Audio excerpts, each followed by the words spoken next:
মাল্টিপ্লক visa, education visa, business visa, tourist visa, ওই ভিসাগুলো হচ্ছে কোন কোন দেশে দিবে বা তাদের আবারও বহাল রাখবে বা কোনো নতুন করে কোনো দেশ যুক্ত করবে কিনা, এদের মধ্যে বাংলাদেশও আছে।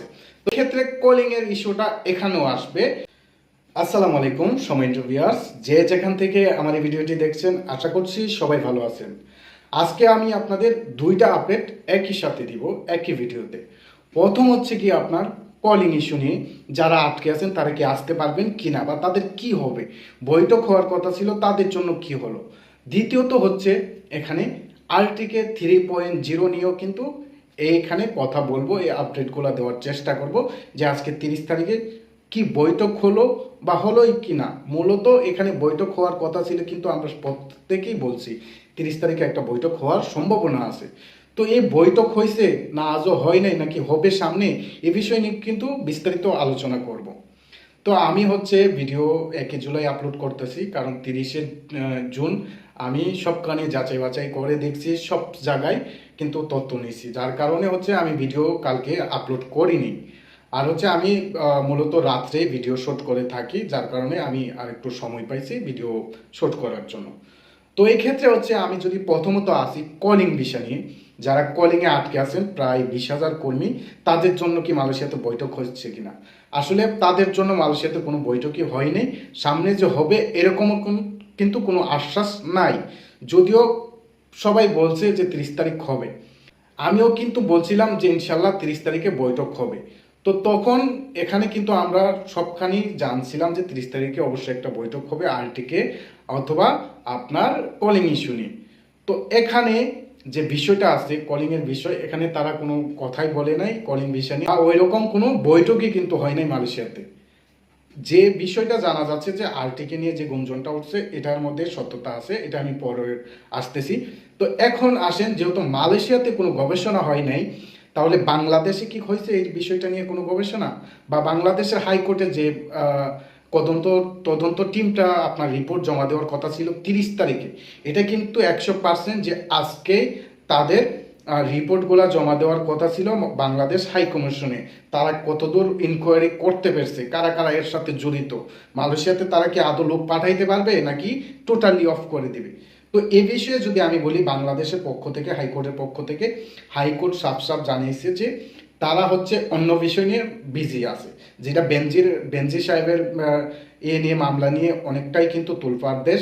তো এটা নিয়ে যেহেতু তারা কার্যক্রম করতেছে, ইনকোয়ারি চালাচ্ছে, এই ক্ষেত্রে এখানে কলিং এর যেহেতু আরো 1 মাস সময় বৃদ্ধি করছে, মানে কলিং এর যেহেতু দোয়াশা যাইতেছে না, তারা কিন্তু 1 মাসের বৃদ্ধি করছিল যে 31 তারিখ তাদের রিপোর্ট জমা দেওয়ার ডেট ছিল। তো তারা কি করছে, ইনকোয়ারি টিম রিপোর্ট নিয়ে জমা দিয়েছে, এখানে হাইকোর্ট তাদের আরো 1 সপ্তাহ সময় দিছে। যেহেতু এখনো দুয়াশা যাচ্ছে না মালয়েশিয়ার কলিং ভিসা নিয়ে, তারা কি মালয়েশিয়া আদৌ লোক পাঠাতে পারবে কি পারবে না, বা তারা কর্মীদের টাকা কিভাবে ফেরত দিবে, এই বিষয় নিয়ে। আর আমি এই তথ্যটা জানতে পারছি হচ্ছে গিয়ে মূলত আমার একজন সাবস্ক্রাইবারই, ওনারে হচ্ছে আমার মাধ্যমে উনি আমার আমার পরিচিত উকিল দ্বারা কিন্তু এই কমপ্লেনটা করছিল ওনার টাকা ফেরত নেওয়া। তো যখন হাইকোর্টে এই বিষয়গুলো নিয়ে প্রশ্ন উঠছে, তারা প্রশ্ন করছে, হাইকোর্ট বলছে তাদের আরও 1 সপ্তাহ সময় দেওয়া হলো। যেহেতু হাইকোর্ট অন্যভাবে একটু বিজি আছে, আরও 2টা মামলা নিয়ে বাংলাদেশের তোলপাড় কিন্তু আপনারা জানেন, ছাগল কান্দে আর হচ্ছে বেনজির সাহেবের। তো এই বিষয়টা নিয়ে যেহেতু ব্যস্ত, তারা আরও 1 সপ্তাহ সময় দিছে যে তোমরা আরও 1 সপ্তাহ তোমাদের সময় দিছি, তোমরা যা পারো করো। তারপর হচ্ছে আপনার এই রিপোর্টগুলো যখন জমা দিবে, তারা হাইকোর্ট ব্যবস্থা নেবে যে মানুষগুলো টাকা ফেরত দিবে কিভাবে, অথবা মালয়েশিয়া আপনার খুলবে কি খুলবে না, এ বিষয়ে কিন্তু কথা হবে। তো এখানে আমরা যেহেতু মালয়েশিয়ার থেকে নিশ্চিত খবরও পাই নাই, বাংলাদেশ থেকেও নিশ্চিত কোনো খবর পাই নাই, তাহলে এখানে দুয়াশা কিন্তু থেকেই যায়। এক একটা কলিং আজ পর্যন্ত কিন্তু কারোই রিজেক্ট হয় নাই, মালয়েশিয়া যেহেতু বন্ধ করে দিছে, কিন্তু তারা বিষয়গুলো রিজেক্ট করে নাই এখন পর্যন্ত। তো এখন যদি মূল বিষয়টা বলি যে আদৌ খুলবে কি না, তো এই বিষয়ে হচ্ছে আমি নিজেও বলতে পারতেছি না, অন্য জায়গায় আমি ওইরকম তথ্যও পাচ্ছি না। যেখানে আমি উকিলের সাথে কন্ট্যাক্ট করে আমি সরাসরি কথা বলছি, তারা আমাকে এই বিষয়টা জানাইছে। অনেকগুলা দেখবেন অনলাইনে এ বিষয় নিয়ে অনেকগুলো নিউজও আছে যে বাংলাদেশ হাইকোর্টের যে 30 তারিখে তাদের রিপোর্টগুলো জমা দেওয়ার কথা ছিল তারা দিছে, কিন্তু তারা হাইকোর্ট তাদের 1 সপ্তাহ সময় বৃদ্ধি করছে। তারপর হচ্ছে হাইকোর্ট এ বিষয়ে সিদ্ধান্ত দিবে বা এই বিষয়ে তারা পদক্ষেপ নিবে। তো এবার আপনি মালয়েশিয়ার ব্যাপারে আরও কিছুদিন অপেক্ষা করতে হবে, যে সামনের যে বৈঠক হবে আবারও, যে 30 তারিখে বৈঠকটা হওয়ার কথা ছিল এটা কিন্তু অবশ্যই হবে। 30 তারিখ যেহেতু হয় নাই, তারপরে কিন্তু এটা 100% হতে পারে, কারণ এখানে অনেকগুলা বেজালি কিন্তু আটকে আছে আরটিকে দেন কলিং নিয়ে। সো এবার চলেন কিভাবে হচ্ছে এই বিষয়টা আবারও উল্লেখ হবে বা এইটার বৈঠক হবে, আমি এই বিষয়টায় আসি। এটা হচ্ছে আপনার এখন আরটিকে নিয়ে, আরটিকে 3.0 নিয়ে। এটা যেহেতু একবার এখানে আমরা শুনছি যে অবশ্যই এটা আরটিকে খুলবে, এটা যে নিশ্চিত 100% ধরে নিতে পারেন আরটিকে খুলবে, ঠিক আছে। কিন্তু বৈঠক যেটা হওয়ার কথা এটা হচ্ছে আপনার মালয়েশিয়া মাদানি, ঠিক আছে। এখানে কিন্তু আপনারা অনেক বছর থেকে শুনে থাকবেন যে আরটিকে 3.0 মাদানি। মাদানি শব্দের অর্থটা হচ্ছে নাগরিকত্ব বা নাগরিক, মালয়েশিয়ান ভাষায় যেটা বলে নাগরিকই বলে, যদিও এটা কেউ ইউজ করে না, কিন্তু নাগরিকই বোঝায়। তো তারা এখানে কি করছে, মালয়েশিয়ার মন্ত্রণালয় তারা যে মিটিংটা হওয়ার কথা এই বিষয়টা নিয়ে, যে মালয়েশিয়ান মাদানি নাগরিকত্ব আইন সংশোধন করা হবে।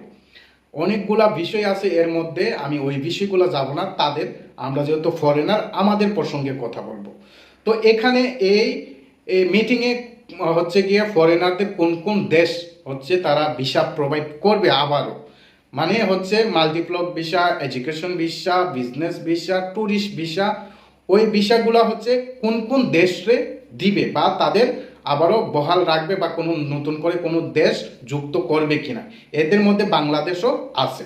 তো 13টা দেশ কিন্তু তারা নাম প্রকাশ করছে, যদিও 13টা দেশের মধ্যে বাংলাদেশের লিস্ট আমি কোথাও খুঁজে পেলাম না।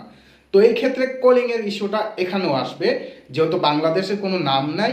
এক্ষেত্রে হচ্ছে এখানে আরেকটা দোয়াশা থেকে যায়, যে বাংলাদেশে যদি এখানে এডুকেশন লাইনে অথবা ট্যুরিস্টে, তারপর হচ্ছে গিয়ে আপনার মেডিকেল যে সেক্টরগুলো আছে, ভিসাগুলো আছে, সো এই ভিসাগুলো যদি অন্য অন্য দেশ পায় তাহলে বাংলাদেশ তো অবশ্যই পাবে। তার মধ্যে তারা কলিং ইস্যু উঠাবে কিনা, যে কলিং অবশ্যই অফ করে দিয়েছে, বাংলাদেশে আটকা লোকগুলা কি তারা আনবে কিনা। এখানে কিন্তু আরটিকে প্লাস মালয়েশিয়ার নাগরিকত্ব আইন প্লাস কোন কোন দেশ ভিসা পাবে, কোন কোন দেশ ভিসা পাবে না, প্লাস হচ্ছে আরটিকে 3.0, এই বিষয়গুলো কিন্তু নিয়ে তারা একটা বৈঠক করার কথা বা বৈঠক করবে, এটা 100% তারা এই আইনগুলো সংশোধন করবে। এবং এর মধ্যে আরেকটা বিশাল আপডেট হচ্ছে, যেখানে এই আইনের আওতায় এই সংশোধনীর মধ্যে কিন্তু আছে, কিন্তু আরেকটা আছে ফরেনার ওয়ার্কার যারা ভিসা হচ্ছে আপনার এজেন্ট ভিসা যারা কর্মী, ঠিক আছে। আমরা কিন্তু এজেন্ট ভিসা নিয়ে বিভিন্ন কোম্পানিতে কাজ করি। তো এই বিষয় হচ্ছে তারা সেকেন্ড কোম্পানিতে কাজ করার সুযোগ পাবে কিনা। এখানে কিন্তু 100% আপনার এই ঘোষণাটা আসবে, যারা এজেন্ট ভিসায় আছেন, অন্য কোম্পানিতে কাজ করেন, পুলিশের দলে সমস্যা হবে, মানে আগে সমস্যা হইতো, এখন কিন্তু এই আইনটা সংশোধন করবে, তারা হচ্ছে এই সুযোগটা দিবে যে সেকেন্ড কোনো কোম্পানিতে কাজ করার সুযোগ দিবে। তো সেকেন্ড যদি কোনো কোম্পানিতে কাজ করার সুযোগ দেয় তাহলে আপনি নিশ্চিত থাকেন যে আপনি যে কোনো কোম্পানিতে কাজ করবেন, পুলিশে ধরলে আপনার আর এতটা ঝামেলা করবে না তারা। তো এই আইনটা তো মাস্ট আপনার এখানে যেহেতু তারা উল্লেখ করছে, এটা অবশ্যই সংশোধন হবে।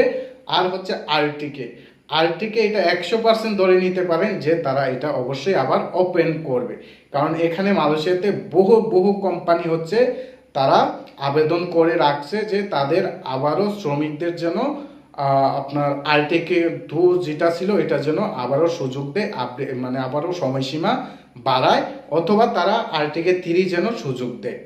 তো এই কারণে হচ্ছে 100% আপনি ধরতে পারেন যে আরটিকে খুলবে আরটিকে 3।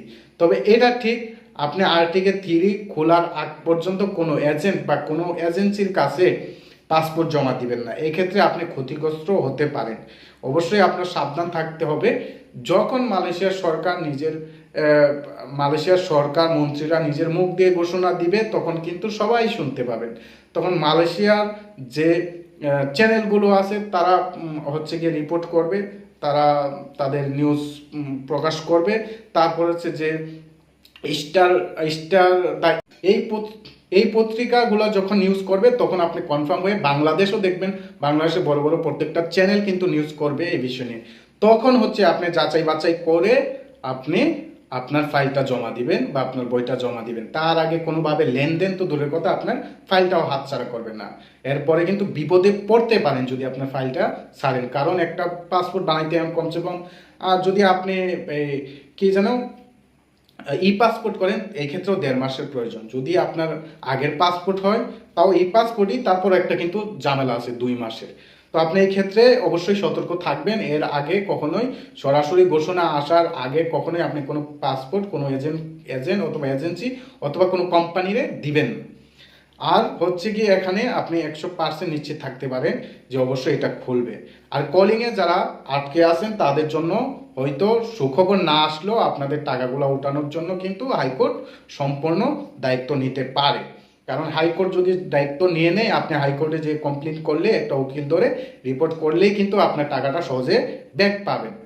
তো যদি আপনি ফুল ভিডিওটা দেখে থাকেন অবশ্যই আমার চ্যানেলটা সাবস্ক্রাইব করে রাখবেন, আমার একটু সাপোর্ট করবেন, ঠিক আছে, যেন আমি আরও উৎসাহিত হই ভিডিওগুলো আপলোড করার বা আপনাদের নিউজ দেওয়ার। আর এখানে আমাদের কিন্তু সার্ভিস আছে অনেকগুলা। যদি আপনি দেশে যেতে চান তাহলে আউটপাসে একদিনে দেশে যেতে পারবেন। আবার যদি কেউ ট্যুরিস্ট প্রসেসিং করাতে চান তাহলে আমরা কিন্তু ট্যুরিস্টও প্রসেসিং করি, ঠিক আছে। তো আর যদি কারো কাজ না থাকে ওই ক্ষেত্রে যোগাযোগ করবেন। মাঝে মধ্যে কিন্তু আমার হাতে কাজ আসে, আমি কাজ দেওয়ার চেষ্টা করি, ঠিক আছে। সবসময় যে দেই তা কিন্তু না, যখন আমার হাতে আসে তখন আমি অবশ্যই কাজ দিয়ে থাকি। আর ভিডিওটা এই পর্যন্তই ছিল। সবাই ভালো থাকবেন। আসসালামু আলাইকুম ওয়া রাহমাতুল্লাহ।